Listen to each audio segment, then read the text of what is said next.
2027 UP का विधानसभा चुनाव। एक तरफ समाजवादी पार्टी के मुखिया अखिलेश यादव इसे सत्ता में वापसी का साल बता रहे हैं, तो दूसरी ओर सूबे के मुख्यमंत्री योगी आदित्यनाथ लगातार तीसरी बार रिकॉर्ड बनाने की तैयारी। बरसात के मौसम में यूपी विधानसभा का मानसून सत्र भी चल रहा है, लेकिन इसी मानसून सत्र के बीच राजधानी लखनऊ के एक 5 स्टार होटल में हुई एक बैठक ने सभी की नींद उड़ा दी।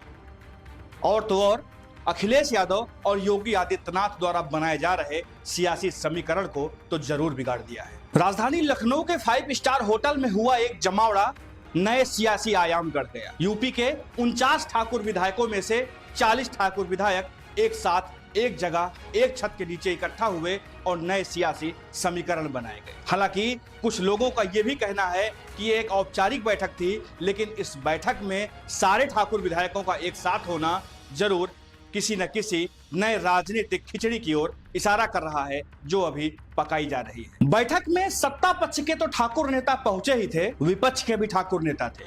समाजवादी पार्टी के नेता, बहुजन समाज पार्टी के नेता, भारतीय जनता पार्टी के नेताओं के अलावा सूबे के बाहुबली विधायक और बड़े ठाकुर चेहरे माने जाने वाले रघुराज प्रताप सिंह राजा भैया की मौजूदगी भी अपने आप में कुछ नया कह रही। जानकारों की माने तो ये बैठक रघुराज प्रताप सिंह राजा भैया द्वारा ही बुलाई गई थी। हालांकि कुछ लोग इसे उपचुनाव में जीते भाजपा के विधायक रामवीर सिंह द्वारा दी गई एक पार्टी बता रहे हैं, लेकिन एक साथ इतनी बड़ी संख्या में ठाकुर विधायकों का एक साथ इकट्ठा होना इस ओर संकेत दे रहा है कि सूबे के राजनीतिक आबो हवा में अब ठाकुर राजनीति अपना दमखम दिखाने के लिए उतावली हो रही। अब एक सवाल भी खड़ा होता है कि क्या यह बैठक एक सामाजिक मिलन थी या फिर सूबे की राजनीति में क्षत्रियों की ताकत का एहसास कराने वाली एक बैठक। आइए इस वीडियो में पूरी बात विस्तार से जानते हैं। मानसून सत्र का पहला दिन था। सदन के भीतर विपक्ष और सत्ता पक्ष के बीच जुबानी तीर चल रहे थे, लेकिन शाम ढलते ढलते असली सियासी खेल कहीं और बिछ रहा था।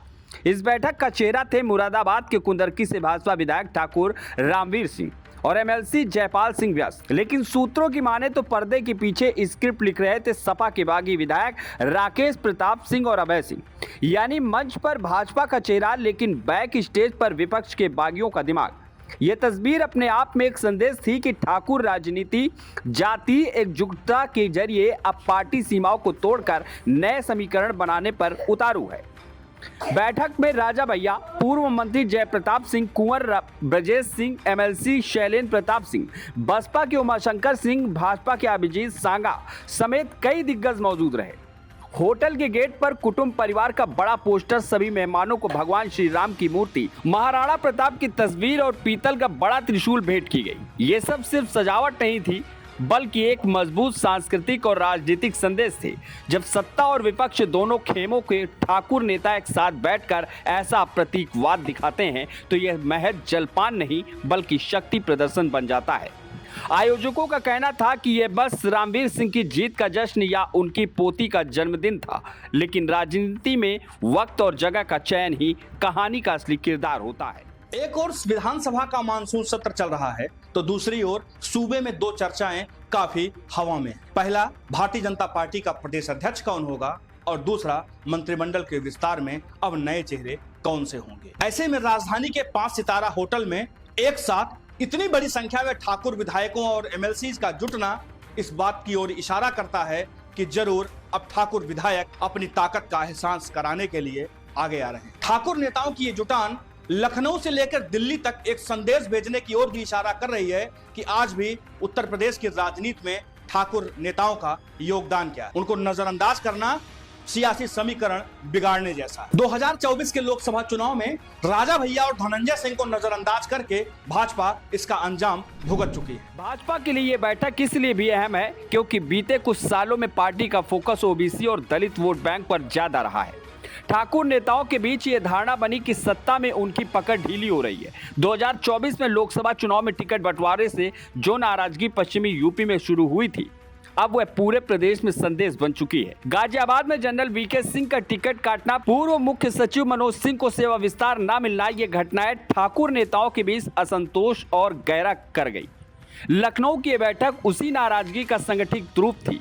इतिहास बताता है कि यूपी की सत्ता में ठाकुर नेतृत्व हमेशा रहा है। चाहे वह कांग्रेस के वीर बहादुर सिंह का दौर हो या फिर कल्याण सिंह का, ठाकुर ब्राह्मण समीकरण, चाहे मुलायम सिंह की पावर पॉलिटिक्स हो या मायावती की सोशल इंजीनियरिंग या फिर अब सीएम योगी का राज, सभी के कार्यकाल में ठाकुर नेताओं ने अहम किरदार निभाया। लेकिन इतिहास का एक और भी सच है कि जब ठाकुर राजनीति एकजुट होकर मैदान में उतरती है तो सत्ता का संतुलन हिल जाता है।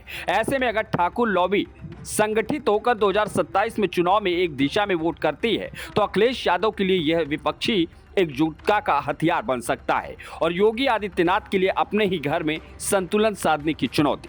आपको बता दें कि यूपी के 403 विधानसभा सीटों में से 101 विधायक ऐसे हैं जो ठाकुर या ब्राह्मण वर्ग से आते हैं। इन 101 विधायकों में 49 ऐसे विधायक हैं जो क्षत्रिय बिरादरी से यानी ठाकुर बिरादरी से। अब इन 49 ठाकुर विधायकों में से 40 का एक साथ आना एक डिनर नहीं रह जाता, बल्कि सूबे में एक संदेश दिया जाता है कि आज भी ठाकुर विधायकों की एकजुटता सत्ता के सियासत के लिए कितना महत्वपूर्ण है। यह बैठक लखनऊ में हुई जरूर, लेकिन इसकी गूंज दिल्ली के सत्ता के गलियारे तक भी पहुंची है और यह संदेश साफ तौर पर गया है कि 2027 के चुनाव में ठाकुर लॉबी को असंतुष्ट करना, नाराज करना कितना नुकसानदायक हो सकता है। ऐसे में आपको क्या लगता है कि ठाकुर विधायकों की ये जुटान सत्ता या विपक्ष पर कितना असर डालेगी, कितना प्रभाव डालेगी, इसे हमें कमेंट सेक्शन में जरूर बताएं। ऐसे ही तमाम वीडियोस के लिए आप जुड़े रहिए यूपी न्यूज के साथ और दीजिए हमें इजाजत। नमस्कार।